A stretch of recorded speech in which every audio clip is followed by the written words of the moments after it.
Hey guys, welcome back to another episode of Clickio's Classroom, Google Drive edition. Today we're going to be working with Google Docs. So to do that, we're going to go into our folder and press the blue button. Now Google Docs has a couple of interesting templates that we can use, and you can access a template from putting your mouse over this arrow in the Google Docs area, and you can see where it says from a template or blank document. So we're obviously going to select from a template. And as we've clicked, we can see all the different types of templates, including essays and reports. Sometimes it's already done in MLA format, which is pretty cool, considering MLA isn't the easiest to format when you're a kid learning how to format. But as we scroll down, we see book reports, class notes, lesson plans, for teachers like me. Then we have letters and business letters and formal letters, resumes, project proposals, meeting notes, brochures, newsletters.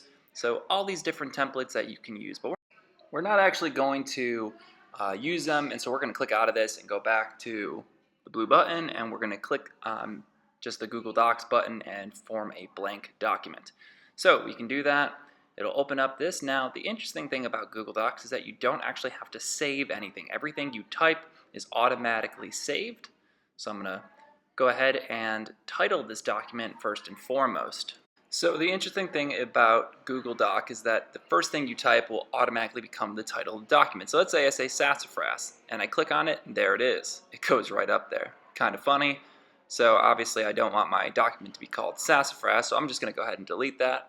I can just click on the box to rename it, and I'm actually just going to name it sample document. I can highlight it by double clicking, delete it, and then I'll type in what I actually want it to be called. So here I go, sample document. So now that I have my document labeled, I'm going to go to the font and make sure that I'm using a correct font that's appropriate for professional assignments. So anytime I would turn in a paper, there's only a couple fonts that I could use to actually be appropriate. And a couple of those are Arial and Times New Roman, which are already selected. Now below this are just a list of all the different fonts that I like to use, which you can go ahead and customize, and I'll show you how to do that right now. So at the bottom where it says more fonts, you're going to go ahead and click on that, and you're going to give this menu right here. And so what I have, as you can see by the column that says sort by popularity, these are all the popular fonts that are able to be selected. So maybe I want to add Indie Flower. I click it and it automatically applies to my font. Now if I wanted to get rid of it, all I have to do is click on the X's, and there they go, all of my fonts are gone. But if I want to go ahead and add new fonts, and if I'm looking for specific things, I can use the search menu. So I'm going to go ahead and click and type in Arial, and I have 3 selections, so I'm going to go ahead and click Arial Narrow, because maybe I just prefer that one as opposed to Arial Black or Arial Rounded. So I can just select it. And there it goes, it's added to my fonts. Now I can delete the word Arial, and I'm given all the other stuff, and now I can get Times and click that, and it'll go on to my other side just like it has there. Maybe I want to add Calibri, so I type in parts of the word Calibri and add it, and it appears on that side as well.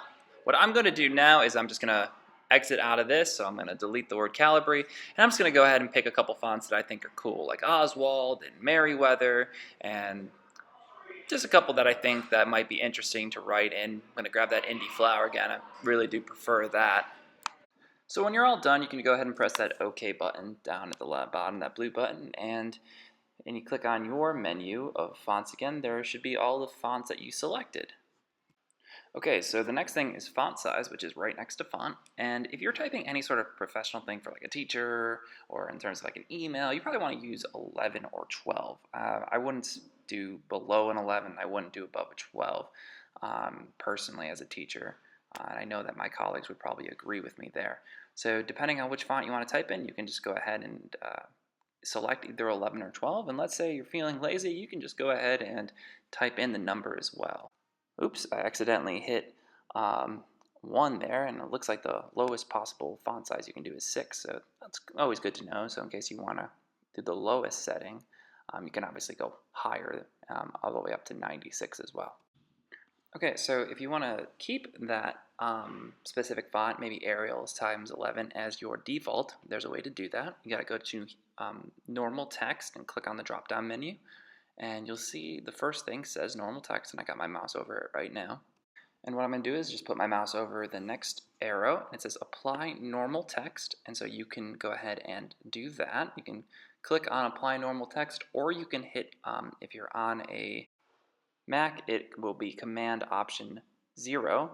And that will set your text as default. So, okay, the next thing we're going to do is create tables inside of a Word document. So there's two ways you can do it. You can go to the box that says, or the tab that says Insert, or you can go to the thing that says Table. So I'm going to go ahead and go to Insert, and I'm just going to make a simple table right now. You can make it as big as you want to. As you can see, as much as you scroll the mouse over, I'm just going to do a 2x3.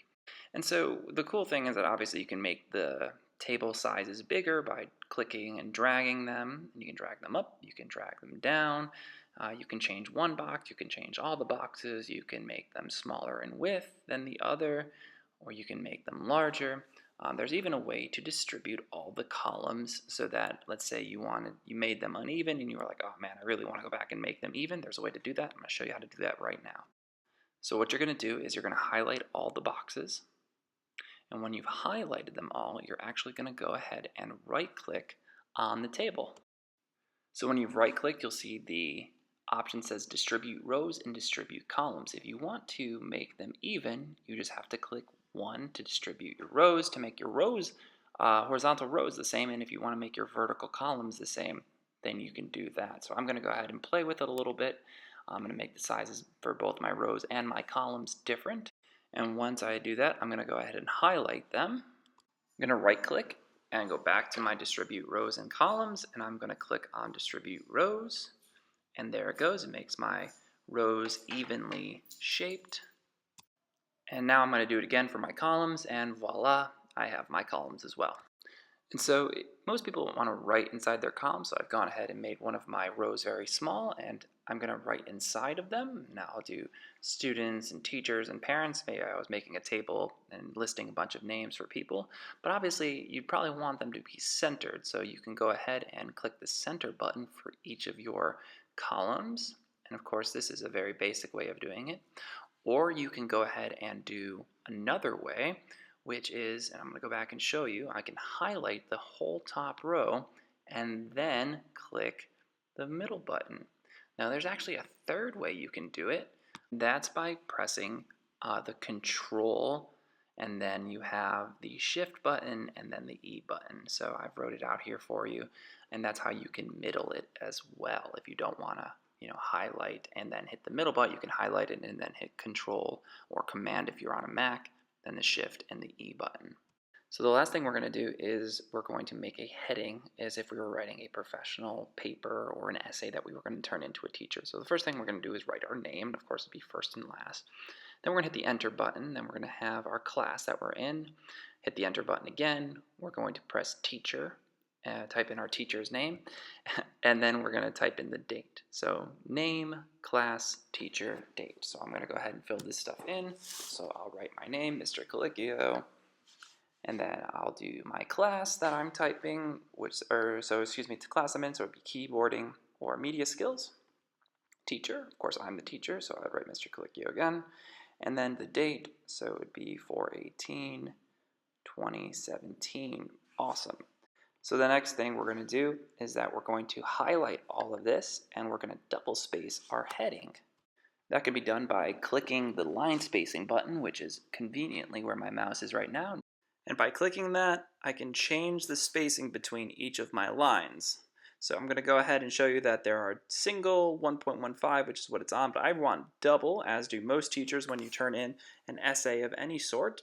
That's easier for us to grade. And next thing that we're going to be doing is very simply, we're just going to show you how to bold and underline things. And you might be able to do this, but there might be people who are just learning how to do it, and it's quite simple. So usually for the title of the document, which of course we center, and I've centered the title of the document by clicking the middle button or doing the Command-Shift-E, which I've previously already talked about. To bold and underline, you need to highlight the whole document, and you can either hit Command or Control-B or Command and Control-U to underline, or you can go ahead and hit that bolded B or that underlined U at that tab bar at the top. Okay, the last thing we're going to do is we're going to share our documents. We can share by clicking thing that my mouse is on, which is also conveniently in the drop-down menu when you right-click your documents. This allows you to share your documents or your folders with other people. So by sharing with other people, you can allow them to make edits or to comment or to view, and you really have all the control here. Okay guys, so that's pretty much all I have for this lesson on Google Docs. If we find something else that we need to use to show you guys, I'm going to go ahead and make a lesson about that. But I think next time we're just going to be able to make one on Google Slides, which is like Microsoft PowerPoint. All right, thanks for watching.